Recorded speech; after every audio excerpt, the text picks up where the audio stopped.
네, 기도드리겠습니다. 하나님 아버지, 오늘도 우리에게 새날 주시고 새 호흡 주셔서 이 하루의 시작을 하나님 앞에 나와 예배로 시작할 수 있게 하시니 은혜를 감사드립니다. 하나님, 죄인된 우리를 부르셔서 의롭다 칭해 주시고 우리에게 구원의 은혜를 베풀어 주심을 감사드립니다. 우리가 하나님을 온전히 알지 못할 때에, 우리가 여전히 하나님과 원수된 죄인이었을 그때에 우리를 사랑하셔서 우리에게 독생자 예수 그리스도를 보내주시는 그 놀라운 은혜를 기억하며 다시 한번 감사를 드립니다. 하나님, 우리가 이런 놀라운 은혜를 받은 자인데 그 은혜 가운데서 은혜를 누리지 못한 채 어리석게 하나님 없이 살아가려 했던, 하나님의 인도에 온전히 순종하지 못했던 우리의 연약함과 허물을 고백하오니 오늘도 우리를 긍휼히 여겨주시고 용서하시고 날마다 새롭게 부어주시는 그 십자가의 공로를 의지하며 나아갈 때 우리를 깨끗게 하여 주시고 오늘도 다시 그 인도하심을 따라 주님과 동행하는 하루를 살아가게 하여 주시옵소서. 하나님, 우리 영화교회를 위하여 기도합니다. 하나님, 우리 영화교회가 숨기지 못하는 산 위의 마을과 같은 교회 되기를 간절히 원합니다. 이 어두워져가는 세상 가운데 빛을 찾는 이들에게, 갈 길을 잃은 이들에게 방향을 제시할 수 있는 교회 되게 하여 주시옵소서. 하나님, 우리 윤강사 담임 목사님을 위하여 기도합니다. 우리 영화교회를 하나님의 온전하신 뜻 가운데로 이끄시기에 부족함 없도록 지혜와 능력을 부어 주시옵소서. 연약한 육신을 붙들어 주시고 선한 목자 되신 예수님의 마음을 충만히 부어 주셔서 양들을 위해 생명을 내어주는 그 주님의 사랑으로 맡기신 양떼를 온전히 돌볼 수 있도록 능력의 장중에 붙들어 주시기를 간절히 구합니다. 강단에서 말씀을 선포하실 때마다 그 말씀이 잠자는 영혼을 깨우며 죽은 영혼을 살리는 생명의 말씀이 선포되도록 말씀의 대언자로 세워 주시옵소서. 하나님, 몸된 교회를 위하여 세우신 재직들을 위하여 기도합니다. 주님께서 우리를 교회로 부르시고 각 마디마디마다 연결된 한 몸으로 세우셨사오니 이 교회가 온전하고 건강하고 그리스도에게까지 자라나는 생명력 넘치는 공동체 되게 하여 주실 때에 하나님께서 맡기신 그 사명을 온전히 감당할 수 있게 하여 주시옵소서. 자기의 힘으로 감당하지 아니하고 주님께서 주시는 지혜와 능력으로, 하나님이 공급해 주시는 그 힘으로 감당케 하여 주시고 주의 일을 할 때마다 부어주시는 은혜로 인해 기쁨으로 넉넉히 감당할 수 있게 하여 주시옵소서. 특별히 새롭게 세워지는 피택 장로와 권사들에게 은혜를 더하여 주셔서 하나님께서 맡겨주신 그 일에 충성으로 감당케 하여 주시고 몸된 교회를 위해 헌신하는 기쁨과 감사가 넘치게 하여 주시옵소서. 하나님, 이제 2학기 성경 공부와 또 주중 구역 모임이 시작되고 있습니다. 모든 모임마다 주님 함께하여 주시옵소서. 모일 때마다 성령의 기름 부으심이 넘치게 하여 주시고 두세 사람이 모인 곳에 주님께서 함께 하신다 약속하셨사오니 모든 모임 가운데 기쁨과 은혜가 넘치는 모임 되게 하여 주시옵소서. 하나님, 성전 건축을 위하여 기도합니다. 하나님께서 시작하셨고 하나님께서 이루실 것을 우리가 믿음으로 고백합니다. 하나님, 우리가 그 일에 하나님의 그 역사하신 가운데 하나님의 도구로, 귀한 통로로 쓰임받기를 또한 원합니다. 하나님의 열심, 그 하나님의 마음을 우리에게 부어주셔서 이 성전 건축의 모든 과정을 통하여 영화교회를 사랑하시며 영화교회를 통하여 큰 일을 이루실 살아계신 하나님을 만나고 경험하는 모든 시간 되게 하여 주시옵소서. 건축이 진행되는 과정 가운데 우리가 염려하고 우려하는 문제들을 만날 때마다 하나님을 더욱더 신뢰하고 의지하게 하시고 무엇보다 기도와 헌신으로 지어지는 교회 되게 하여 주시옵소서. 이 성전 건축의 시기를 함께 보내며 온 성도들이 한마음 되어 우리가 곧 한몸된 교회임을 깨닫는 기회가 되게 하시고 보이는 예배당뿐만 아니라 우리 영화 공동체가 더 든든히 아름답게 세워지는 은혜가 있게 하여 주시옵소서. 특별히 이 일을 위해 세우신 건축위원들과 건축과 관련된 여러 회사 또 현장에서 일하는 인부들까지 하나님께서 함께하여 주셔서 하나님께 예배드릴 그 예배당을 짓는 이 일에 동참함으로 말미암아 하나님 주시는 복을 얻게 하여 주시기를 간절히 구합니다. 하나님, 우리 영화교회의 다음 세대를 위하여 기도합니다. 우리의 자녀들이 믿음의 세대로 세워지기를 간절히 원합니다. 점점 진리가 희미해져가며 욕망을 쫓아가는 이 시대의 조류에 휩쓸려 가지 아니하도록 진리이신 예수 그리스도의 복음 위에 든든히 세워 주시옵소서. 하나님의 말씀이 그들의 삶의 기초가 되게 하여 주시고 하나님과 동행하는 삶이 가장 복된 인생이요 성공된 인생임을 깨달아 알게 하여 주시옵소서. 하나님, 우리 성도들 가운데 연약한 이들이 있습니다. 또한 성도들의 가족 중에서 지금 육신의 질병으로 인해 고통하며 낭망하는 이들이 있습니다. 모든 것을 창조하시고 치료하신 하나님께서 능히 새롭게 하시며 회복시켜 주시기를 간절히 구합니다. 하나님 또한 인생의 가장 어둡고 엎어진 그곳에서 우리의 손을 붙잡아 일으켜 주시는 사랑의 하나님을 깊이 만나는 은혜가 있게 하여 주시옵소서. 주님, 이 시간에 찾아가 주셔서 아픈 부위를 만져주시고 믿음을 주셔서 믿음으로 고침받는 역사가 있게 하여 주시옵소서. 가족들의 마음도 어루만져 주시고 의인의 강구가 역사하는 힘이 있다 말씀하셨사오니 우리가 하나님 앞에 정결한 마음으로 구할 때에 응답하여 주시고 회복시켜 주시옵소서. 오늘도 주님 말씀 앞에 섭니다. 그 말씀이 우리의 발의 등이요 우리가 가야 할 길의 비침을 고백합니다. 말씀을 들을 때 그 말씀이 우리 심령에 온전히 새겨지게 하여 주시고 그 말씀을 힘입어 오늘 하루를 살아가는 은혜를 허락하여 주시옵소서. 감사드리며 이 모든 말씀 우리 주 예수 그리스도의 이름으로 기도드립니다. 아멘.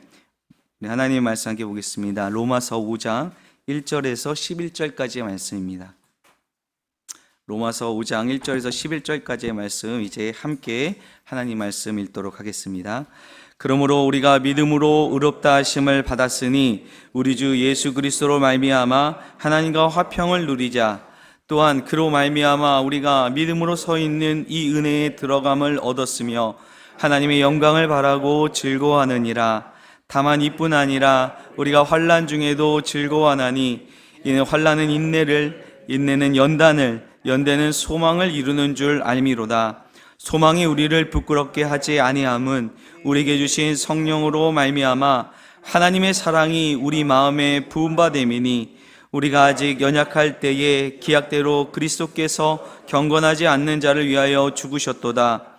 의인을 위하여 죽는 자가 쉽지 않고 선인을 위하여 용감히 죽는 자가 혹 있거니와 우리가 아직 죄인 되었을 때에 그리스도께서 우리를 위하여 죽으심으로 하나님께서 우리에 대한 자기의 사랑을 확증하셨느니라. 그러면 이제 우리가 그의 피로 말미암아 의롭다 하심을 받았으니 더욱 그로 말미암아 진노하심에서 구원을 받을 것이니 곧 우리가 원수 되었을 때에 그의 아들의 죽으심으로 말미암아 하나님과 화목하게 되었은즉 화목하게 된 자로서는 더욱 그의 살아나심으로 말미암아 구원을 받을 것이니라. 그뿐 아니라 이제 우리로 화목하게 하신 우리 주 예수 그리스도로 말미암아 하나님 안에서 또한 즐거워하느니라. 아멘.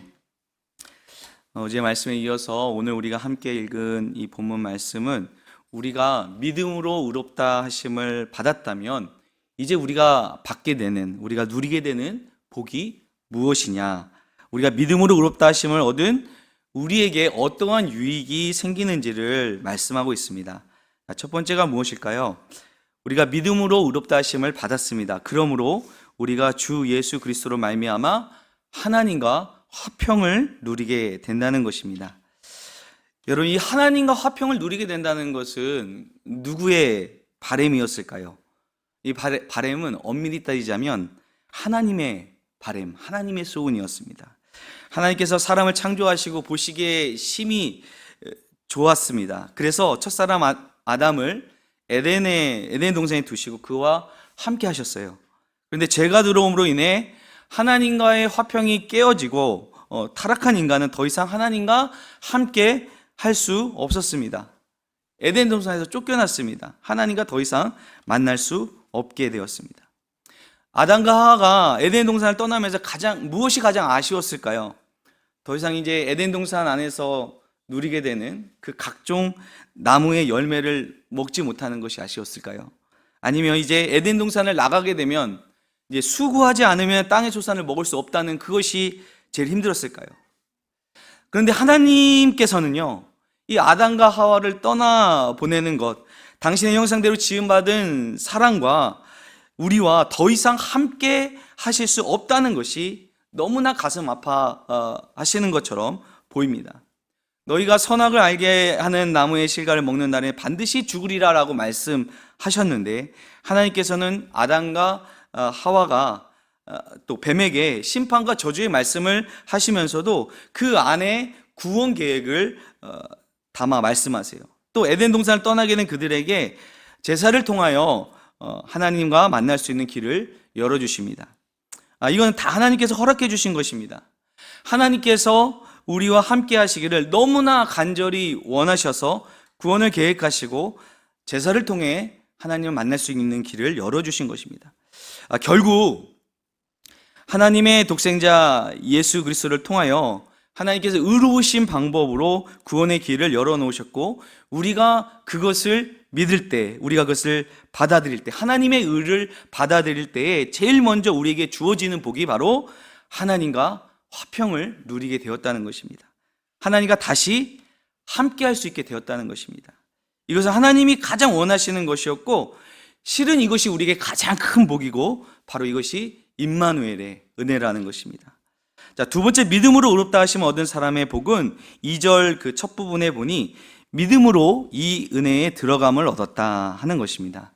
성경 원문을 보게 되면요, 이 문장 안에 두 가지 동사가 쓰여져 있어요. 하나는 우리가 그 은혜에 들어갔다는 것이고요. 그리고 또 하나는 우리가 그 은혜 안에 계속 머물러 있다는 것입니다. 하나님이 우리를 의롭다 하여 주셨다는 것은 단순히 너 이제는 의롭다고 칭해줄게, 이런 가벼운 선언이 결코 아닙니다. 물론 하나님이 의롭다 하여 주심으로 우리는 더 이상 죄의 권세로부터 자유를 얻은 것입니다.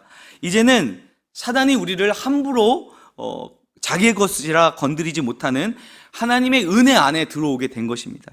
그리고 이 칭의의 선언이 절대자이신 하나님께서 말씀하신 것이기에 우리는 이 은혜 위에 확고하게 서 있을 수 있게 되었다는 것입니다.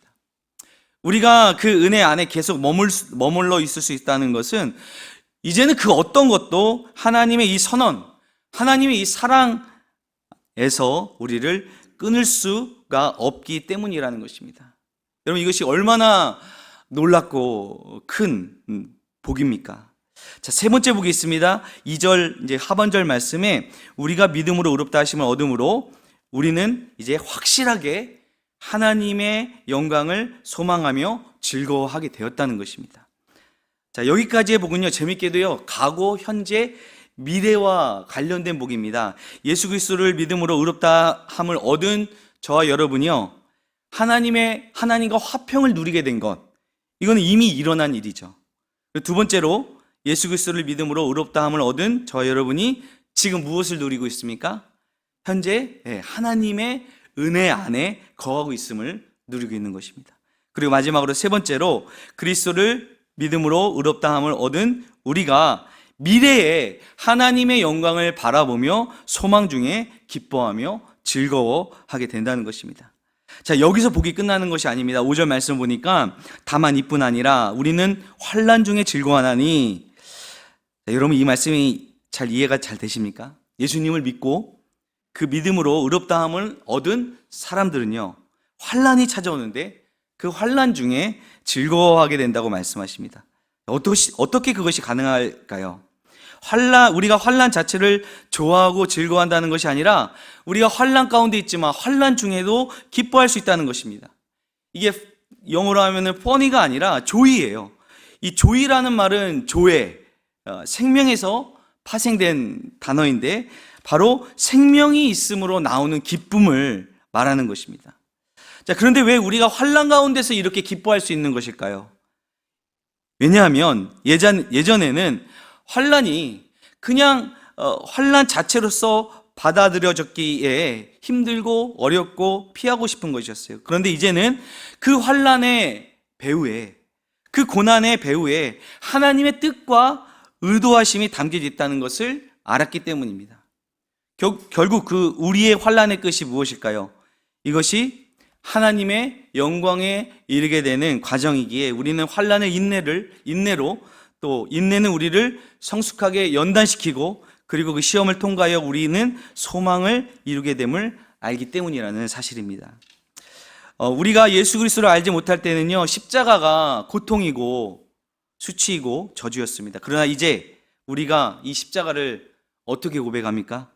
예수 그리스도께서 그 고통과 수치의 십자가를 견뎌내신 이유는 그 십자가 뒤에 있는 하나님의 영광, 부활의 영광을 보시고 십자가를 감당하셨다는 것입니다.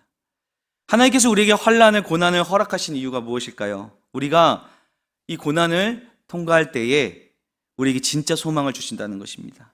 고난이 없으면 우리는 부질없는 세상의 것을 소망하게 됩니다. 그런데 우리가 역설적으로 고난을 통해서, 환난을 통해서 우리가 인내를 배우게 되고 그 연단으로 성숙하게 되면 우리에게 진짜 소망이 예수 그리스도이심을 발견하게 된다는 것입니다.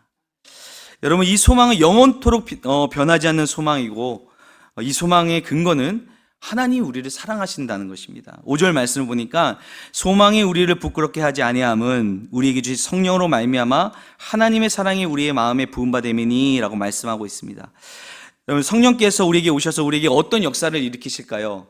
성령님이 오시면 우리에게 여러 가지 유익한 은사를 주시기도 합니다. 그런데 궁극적으로 성령님께서 오셔서 우리 안에 행하시는 역사는 하나님이 어떠한 분이신지를 알게 하신다는 거예요.